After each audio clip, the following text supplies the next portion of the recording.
Welcome back to High Stakes. Elevate your betting game by hitting that subscribe button and ensure you never miss out on our daily content. Want exclusive access to premium betting picks? Join our Patreon. Links are waiting for you in the comment section below. Stay ahead of the game with High Stakes.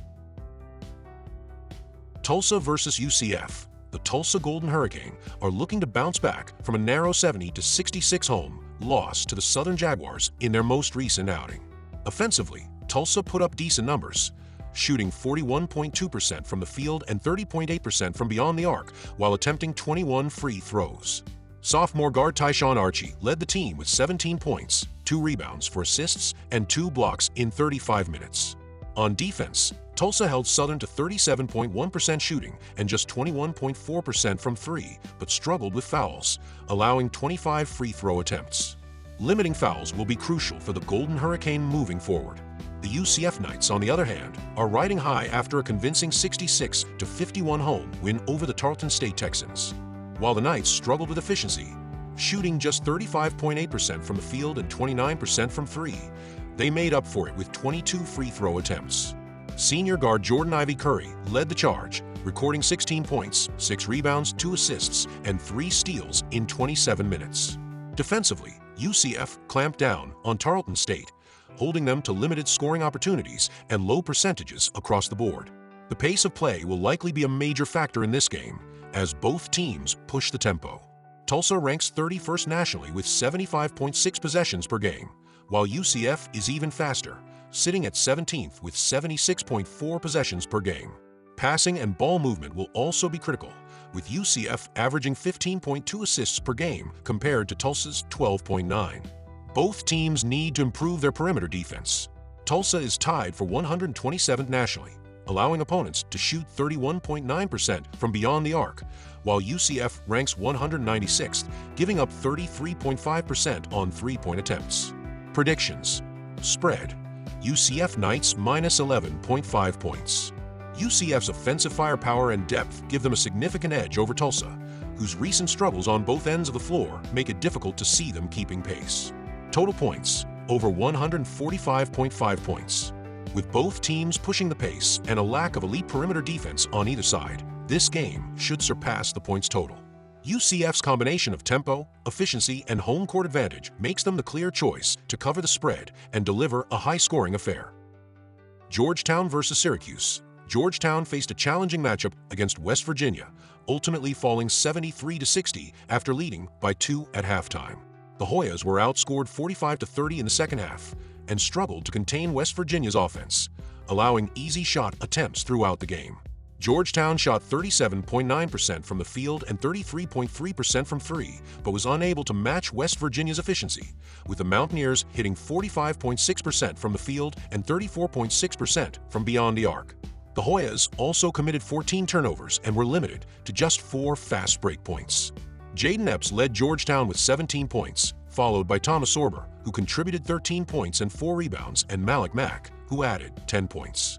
Syracuse, fresh off a 102-85 win over Albany to snap a 2-game losing streak, has been firing on all cylinders offensively. The Orange shot 63.5% from the field, 40% from 3, and 88.9% from the free throw line in the victory.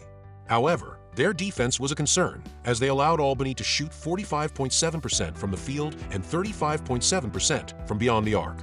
Despite these defensive struggles, Syracuse dominated in other areas, out-rebounding Albany by 11 and scoring 62 of their 102 points in the paint. Donnie Freeman led the Orange with 24 points and 8 rebounds in just 23 minutes, while Chris Bell and Jair Davis added 18 and 15 points, respectively. Syracuse's offense has been potent this season, averaging 80.2 points per game on 47.3% shooting from the field. However, they have struggled with three-point shooting, 27.3%, and free throw accuracy, 69.4%. Defensively, they've been a liability, allowing 80 points per game and permitting opponents to shoot 45.7% from the field and 32.8% from 3. Predictions. Spread. Georgetown to cover. Despite their struggles against West Virginia, Georgetown has a solid defensive foundation and the offensive firepower to keep pace with Syracuse. The Orange have been giving up a lot of points this season, and with Starling absent, Georgetown should have enough weapons to cover the spread. Total points, over. While Syracuse has struggled defensively, they're still capable of putting up big numbers offensively, especially at home. Georgetown, with their efficient scoring attack, will likely engage in a high-scoring shootout. Given the pace and both teams' offensive strengths, the total points should surpass the over. Seton Hall versus Rutgers. Seton Hall enters this matchup with a 5-5 record and is set to play its first true road game of the season. The Pirates are 2-2 in neutral site contests, but have struggled against Power 5 opponents, losing both of their matchups to Vanderbilt and Oklahoma State. In their most recent game on December 8th, Seton Hall lost 85-76 to Oklahoma State at home. The Cowboys built an insurmountable lead with a 13-0 run in the first half, and the Pirates were unable to recover. Seton Hall shot 50% from the field and 36.8% from three, but 15 turnovers led to 25 points for Oklahoma State. Isaiah Coleman led the Pirates with 18 points on 7 of 12 shooting. Chauncey Jenkins is Seton Hall's leading scorer with 11.8 points per game, and Dylan Adiwusa leads in assists with 3 per game. Isaiah Coleman is contributing 11.7 points per game, the only other player averaging double figures. Offensively, Seton Hall has struggled, averaging just 60.1 points per game, ranking 359th nationally. They shoot 40.3% from the field, 336th, and 36.4% from three, 91st. However, they have been strong defensively, allowing only 59.4 points per game, 11th in the nation. They hold opponents to 40% shooting from the field, 62nd, and 30.7% from three, 113th. Seton Hall is 3-7 against the spread this season, including 2-2 when underdogs and 2-2 on the road. The under has hit in 6 of their 10 games, including 3-1-1 when the total is set at 130 or more. Rutgers, with a 6-4 overall record, is 1-1 in Big Ten play, with a win over Penn State and a loss to Ohio State. The Scarlet Knights remain undefeated at home. In their latest game on December 10th, Rutgers snapped a 3-game losing streak with an 80-76 win over Penn State.